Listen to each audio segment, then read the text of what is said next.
Wejherowy Błękitni. Oni byli u nas na takim małym turnieju piłkarskim, wystąpili. Z tego co wiem, to mi się bardzo podobało. Mieszkali u nas, bardzo mi się podobało, także dlatego zaprosili nas teraz tutaj na wizytę. Nam jest miło, że mamy współpracę z klubem z Polski, prawda, z Akademią z Polski, bo dla naszych chłopców, którzy są w większości urodzeni w Anglii, no to jest wartość.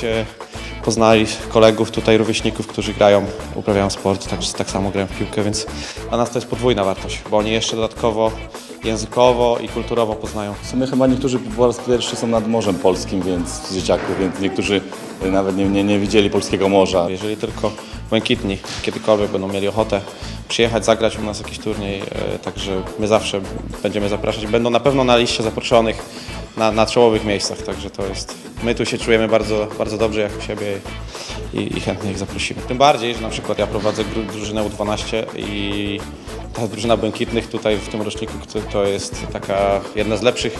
Myślę, że naszą ligę tam w Anglii spokojnie by wygrali.